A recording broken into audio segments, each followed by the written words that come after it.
E aí, gente, Hackerman aqui. No vídeo de hoje a gente vai falar um pouco sobre máquinas reversíveis, né? E por que isso é importante.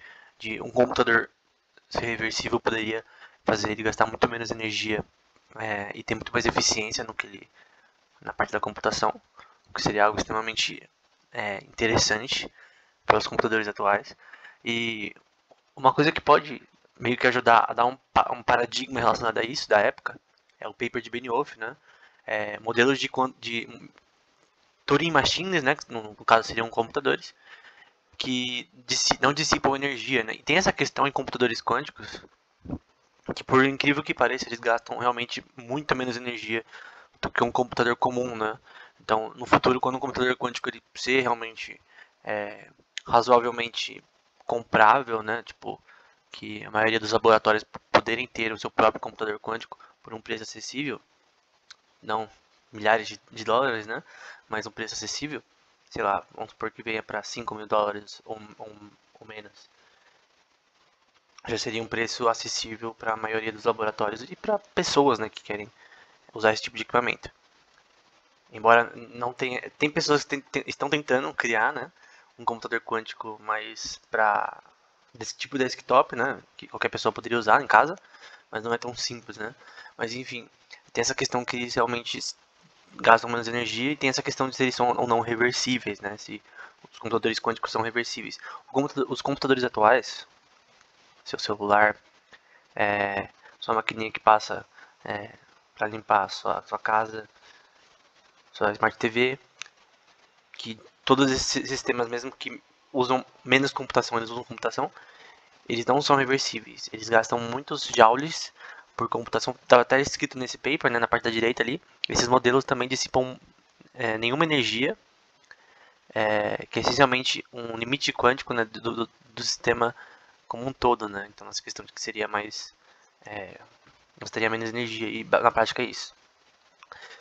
E sobre a reversibilidade da computação, beleza? Computadores reversíveis são melhores e são mais eficientes. E tem essa questão do complexo de Kolmogorov, que a gente quer a melhor o programa com mais eficiência possível, né? O menor programa possível para resolver um problema. E tem essa questão de hardware, né? Na questão de hardware, e que também de certa forma impacta na programação, tem essa parte dessa questão, né, de você fazer computadores reversíveis. Então tem esse paper do C.H. Bennett, que é um cara muito importante para computação quântica, tipo, extremamente importante, ele é da IBM, né, há muito tempo. E ele vai falar um pouco aí sobre a busca por computadores reversíveis, né, nesse paper aí da IBM Journal of Research, né. IBM, por sinal, tem feito muito essa questão de produção de cursos acadêmicos, né, acadêmicos e técnicos relacionados a vários assuntos da tecnologia, né, inclusive computação quântica. Vai falar ali que, entretanto, a natureza provê um exemplo muito bonito, né, de um computador ativado, né, termamente, né. Então, você tem essa questão que o computador ele vai esquentar, né. Tem uma termodinâmica relacionada ao computador que é importante para que ele não estrague e tal. É basicamente isso. E nessa questão de, vai falar na parte azul, né, que na parte bioquímica, né, é responsável por replicação, a questão a questão não do computador em si, porque nesse caso aqui, perdão, eu confundi com uma introdução. Eu acho que eu pulei muita coisa. Na verdade, isso aqui já é direto já sobre DNA, né? Porque nesse paper ele vai discutir um pouco sobre a possibilidade de fazer um computador reversível. E só no final que ele vai falar sobre DNA. Que ele vai falar sobre essa questão que tem o, o, o RNA, enfim, dessa questão de ser reversível. Que eu já vou explicar. Então, só no final. Na verdade, até por isso que eu escolhi esse paper para trazer, por causa dessa questão, que no final ele traz a questão de que na prática os sistemas biológicos são reversíveis. Ele então vai falar que, entretanto, na natureza, a natureza proveu um exemplo muito bonito de um computador termamente ativado, né? De uma forma bioquímica responsável por replicação, transcrição, trans, trans, translação, né? Do código genético, né? Que tem uma coisa chamada RNA, né? Então tem o mRNA, né, que é o de mensagem, o tRNA, que é o de transporte, né? Enfim, então tem essa questão de que o RNA em si tem propriedades que podem fazer dele reversível, né? Que é uma parte importante na comunicação, na parte genética, né? Então ele primeiro discorre nesse paper relacionado à parte computacional, né? Se é possível construir uma máquina de Turing que possa ser reversível, né? Se é possível. E ele diz, né, essa questão, se na natureza é reversível, talvez a gente possa crer que também é reversível na parte prática em computadores. Ela vai falar que, embora o ambiente em que as enzimas, né, normalmente funcionam não está em equilíbrio químico, né, muitas reações de enzimas como catalisadores, né, são livremente reversíveis. Então, essa questão da enzima catalisar no sistema biológico relacionado a meio que dar uma força para o metabolismo, né? E conseguir achar um equilíbrio nisso, né? Então, relacionado ao RNA e DNA, né? Como funciona, né? De uma forma mais simples. Então, o DNA, né? Primeiro, ali as 4 componentes, né?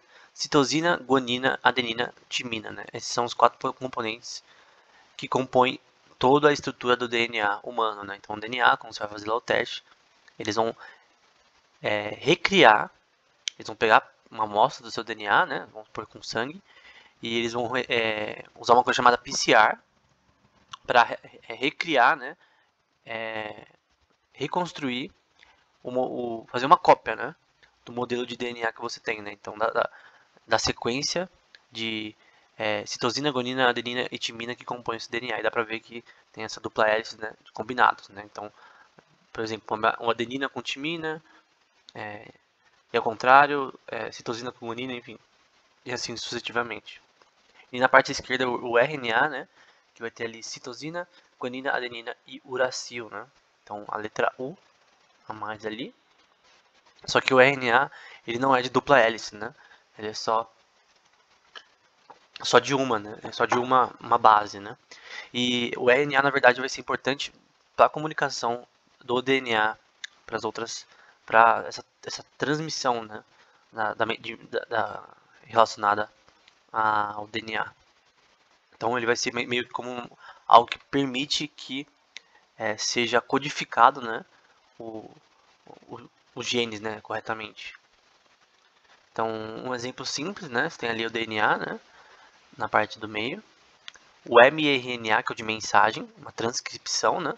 Então, basicamente, eu lembro que o professor, quando eu aprendi isso, ele usou massinhas, né? Até falei antes que ele pegou várias massinhas e fez como se o RNA fosse, tipo, meio que agrupando em lugares específicos do jeito correto, né? Então, ele, obviamente, pode ocorrer erros nesse sistema, mas, no geral, é isso que acontece. Ali o RNA já mais maduro, né? Que aí vai formar esse filamento aqui, que a gente vê aqui. E no final o transporte para o citoplasma, né? E a produção da proteína, né? Porque as proteínas são extremamente importantes para o metabolismo e para as questões biológicas, todas as funções que você tem no seu corpo, né? Então, o seu corpo ele produz constantemente reações proteicas, né? Então as proteínas vão ser extremamente importantes para a regulação, né? E supressão de coisas que acontecem no seu corpo, né? Então é extremamente importante. E ali do ladinho, bem pequenininho, o tRNA, né? Nesse caso, mostrado como acoplando, né?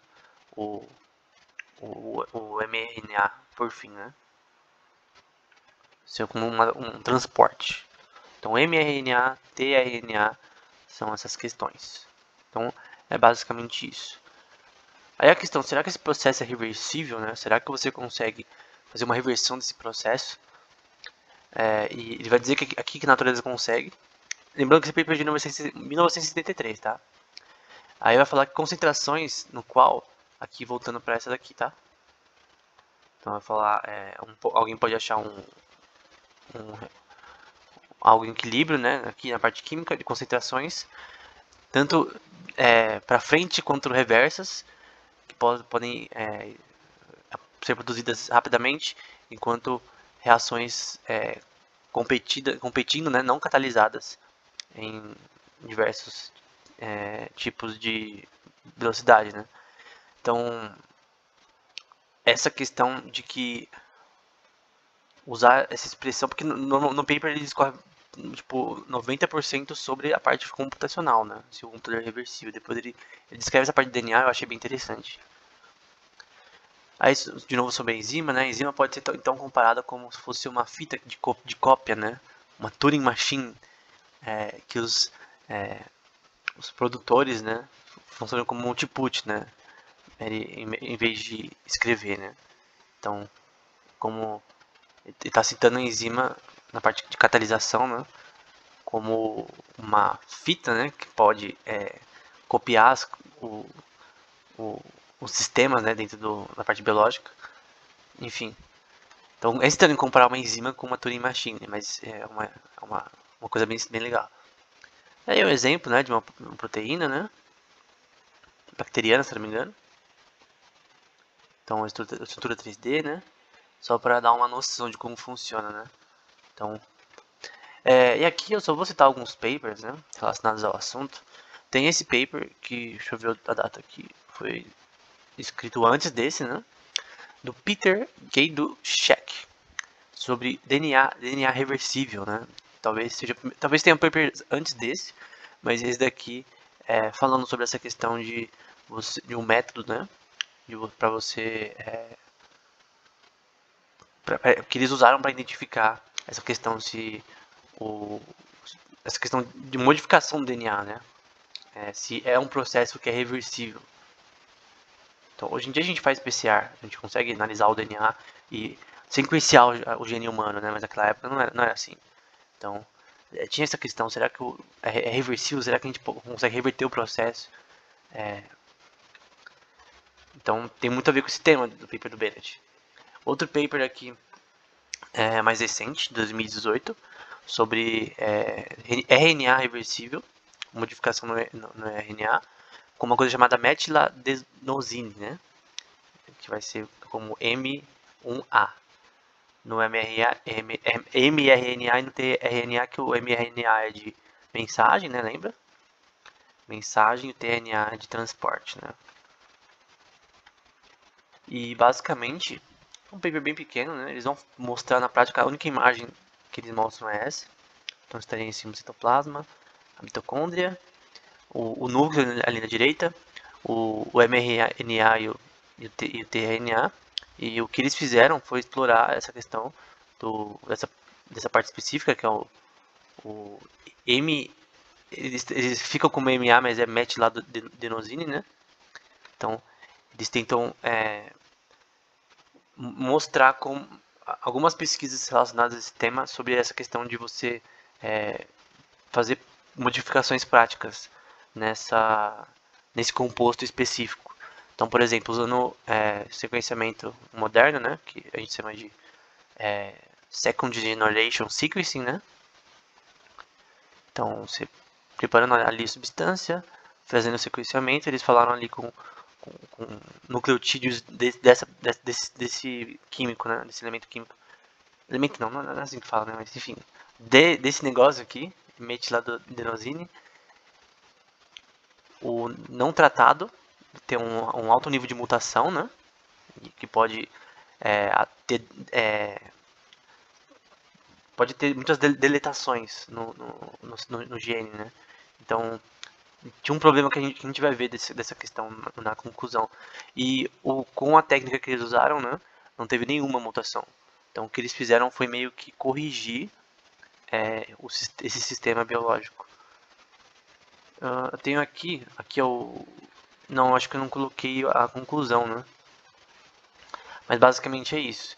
E eles acho que eu não coloquei a conclusão, mas basicamente eles concluem, né, que a técnica que eles mostraram, né, com ela é possível você conseguir consertar esse problema nesse composto específico para você corrigir erros, né? Então eles usando essa técnica, eles podem corrigir os erros dentro desse composto, que tinha muitas deletações, muitas mutações, e basicamente é isso.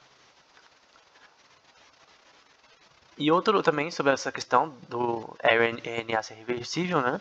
Usando uma coisa chamada CRISPR-Cas9, que é uma forma aí de edição de genes, né? Edição genética. Então, ele vai falar aí da questão de como funciona, né? Então, o sgRNA, né, recruta o Cas9, né, com um alvo, né, no DNA para criar uma pausa, né, se você conseguir editar. E essa habilidade foi exploitada, né, em editar genomas, ativando ou fazendo a repressão de expressão de genes. Nesse paper eles vão falar mais da ativação, né, generando diversidade mutacional e modificando a parte epigenética, né, a dinâmica relacionada ao desenvolvimento disso. E recentemente, sobre o Cas9, né, esses 3 papers, só para concluir, né, eu mostrei para essa questão para eu mostrar que realmente é reversível. Então, o que o Bennett falou tá certo. Então, a parte biológica do ser humano relacionada à parte genética é um exemplo de um sistema reversível na natureza, né? Então, nessa parte aqui, relacionada, nesse caso, eles usaram para corrigir erros nesse composto. Corrigir erros, né? Que tinha muito problema com os erros de deletação dessas coisas. E aqui, nesse caso, para editar genes, né, a parte genética, né? E recentemente, 2020, eu até lembro, por alguma razão, sei lá, do nada eu não sei se foi recomendado para mim, mas acho que foi recomendado quando lançou, né, os ganhadores do Prêmio Nobel 2020. E eu lembro de uma palestra da Emmanuelle Charpentier, da França, né? Elas duas ganharam o Prêmio Nobel de Química 2020, no ano passado. Então, sobre esse assunto, né? Sobre edição de genoma, né? Edição genômica. Edição genética, né? Eles criaram um método para isso, um método muito eficiente. E foi uma palestra até bem fácil de entender, porque na época, no passado, eu não tinha muita, assim, afinidade com esse assunto. Ela nasceu em 1968, né? 4 anos depois da sua amiga. PhD em 95, pelo Instituto Pasteur, que é muito famoso, né, na parte de biologia molecular, né? Tem um curso que eu venho fazendo que fala muito desse instituto, tipo, muito. É um curso da Universidade de Genebra, toda hora fala do Instituto Pasteur, sei lá como fala. E agora, né, diretora, né, da Max Planck Unit, né, na Alemanha, né, relacionada à ciência de patógenos, né, de doenças. E Jennifer Adona, né, também em 64, nos Estados Unidos, né, também PhD, só que em 89, pela Universidade de Harvard de Medicina, enfim, recentemente professora na Universidade da Califórnia, Berkeley, né. Então tá aí a Emmanuelle Charpentier, desculpa, e a Jennifer Adona, né. Então por que eu tô mostrando as duas, né? Porque elas mostram essa questão de edição genética, né? E essa questão de você editar genes também tem a questão do complexo de Kolmogorov. Essa questão de você reverter o RNA também tem a ver com o complexo de Kolmogorov. De você tentar resolver esses problemas de uma forma mais rápida e eficiente possível e de entender a complexidade do problema. Então era isso. Espero que esse vídeo tenha sido útil. Então, até o próximo.